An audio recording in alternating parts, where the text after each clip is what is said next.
Blessed be everyone. Welcome to my YouTube channel. Today it's an introduction to witchcraft. Now, if you are already familiar with witchcraft and you've been practicing for a while, still stay tuned because you never know what you may discover or what may just rekindle some things for you.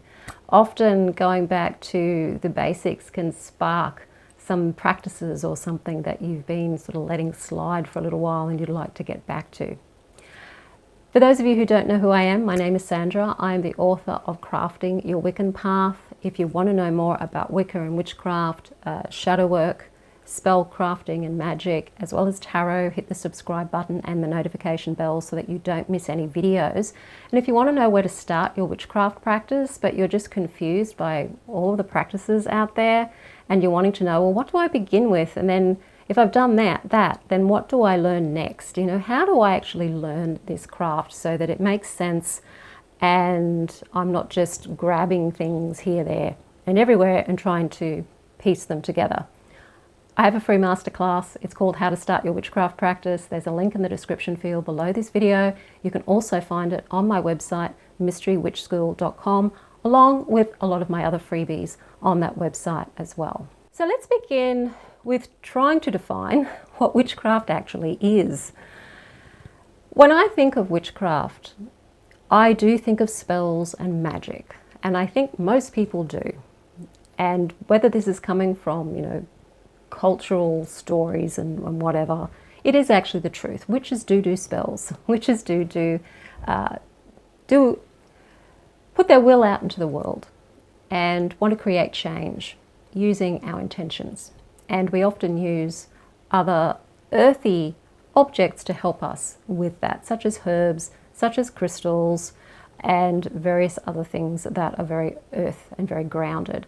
Witchcraft is very much the craft of people who lived on the land, people who are using earth-based materials for their magical correspondences. It's very practical and it's very grounded in its style of magic. And when you're thinking of the European high magic of the higher classes and the low magic of the lower classes back in time, then witchcraft was practiced more by the peasantry, by the people that were considered the lower class. Whereas ceremonial magic or high magic was practiced by the elite, the people who had lots of time on their hands, they could do lots of scholarly study, and so their form of magic became very much about working with various different entities, and very, very ritualistic, like very precise ritualistic, and very heady, very, very intellectual and very, very heady. Whereas witchcraft is much more grounded, more practical, and much more raw in its energy. So yes, spells. Witches do spells. We work with herbs, we work with crystals. Pretty much any found object of the earth that belongs to the earth will be used in magic and can be used in magic. Also in the past and in shamanism and in still places around, they still use bits and pieces of animals like bones and feathers and that kind of thing. Now, witches also do divination, so they might use various different tools for that. In modern day times, usually it's tarot, it could be runes, it could be oracle cards as well as mixing with tarot. So that's very, very common, and it's part of witchcraft training. And energy work, learning how to work with energy, learning how to work with the mind, learning how to have control over our own mind is still very much a witchcraft practice. It's not something that's been just brought into Western culture from the East. It is a part of magical practice. You have to be able to concentrate and focus long enough to be able to do a spell. And when you are really looking at being powerful within yourself, you also do have to know thyself. You do have to have a lot of self-knowledge and an understanding of how people work and how people think. So there's a bit of a psychological understanding too that comes as a part of being a witch too. Now, as for Wicca, Wicca is like a branch of witchcraft or a type of witchcraft. It is very modern. It came about pretty much in the 1960s from Gerald Gardner, who was influenced by the pagans in Southeast Asia where he was living, and then wanted to rekindle and bring back the Western European, particularly the English, form of paganism. And so that's what he endeavoured to do, and he did it through developing Wicca. And since his coven, other people had been in that coven, hived off and formed their own traditions of witchcraft, and there's many, many different traditions of Wicca and witchcraft now. But Wicca can really be defined as a religion.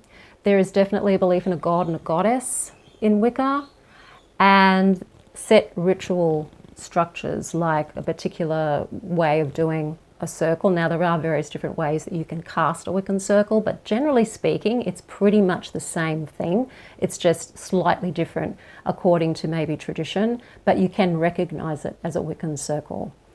The 8 Sabbats, or the Wheel of the Year, is something that comes out of the Wiccan tradition, and even though pre-Wiccan pagans certainly would have celebrated a lot of those days, they weren't necessarily celebrating the 8 of them.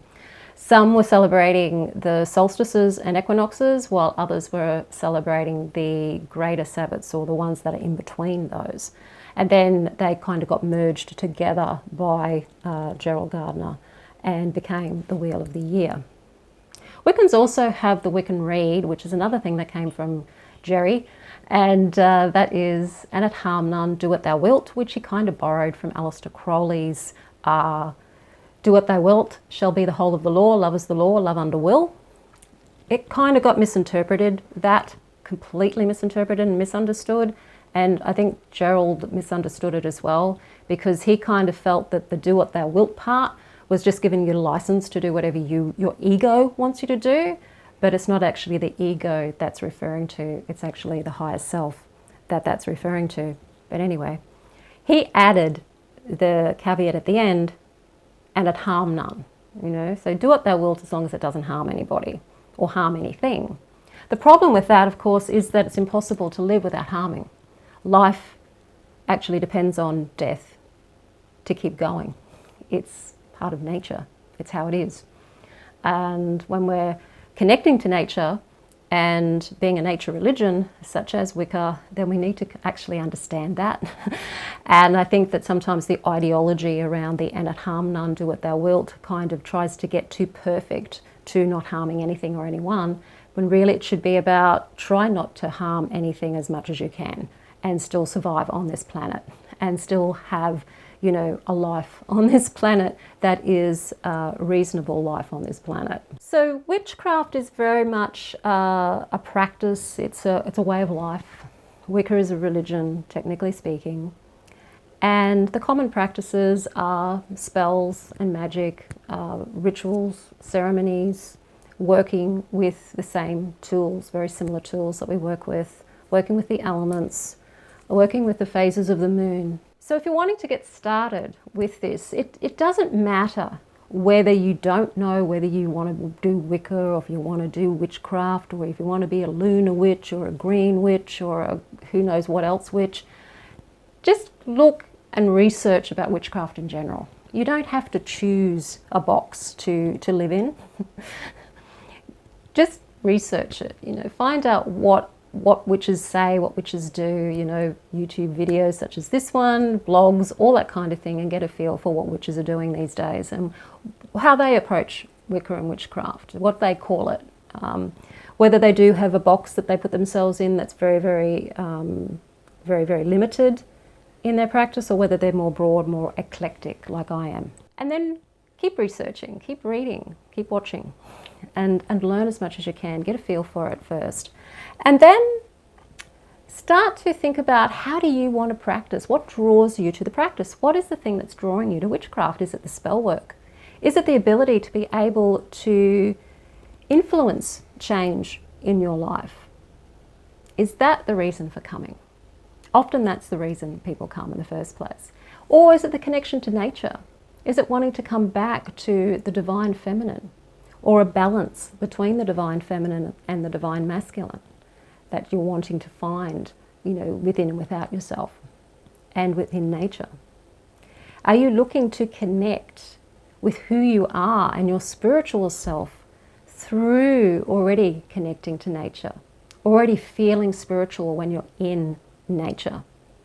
For me, that was a big part of it. I always felt like that it was the truth. When I was in nature, I was in the truth of something. Whereas when I was in the city, in the concrete jungle, and in the human workaday world, it felt fake. It didn't feel real. It felt very, very constructed. Does it feel like that? When you read about Wicca and witchcraft, or that connection that we have to nature in the spell work, does it feel like coming home? Do you feel like you're coming home to something? Something that feels familiar? Ask yourself all of these questions. Create an altar if you can, if you're able to have an altar somewhere. Some people have altars in their drawers so they can actually shut the drawer and hide the altar away from other people.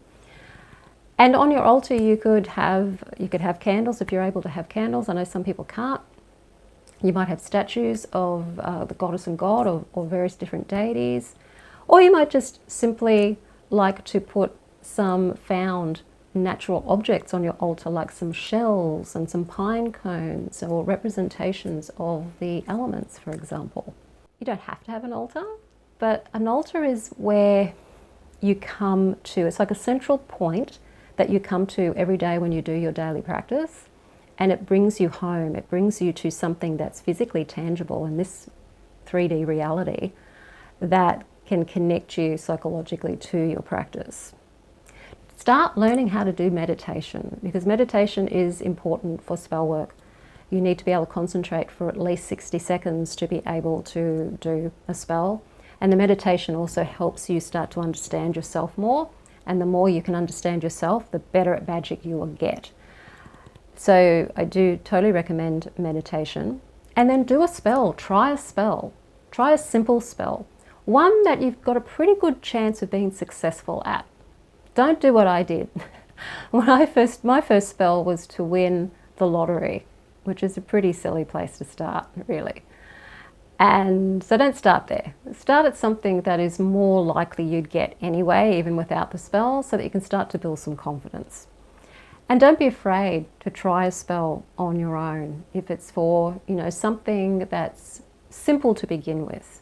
You can find spells all over the place. Here on YouTube, I have spells you can do here on YouTube.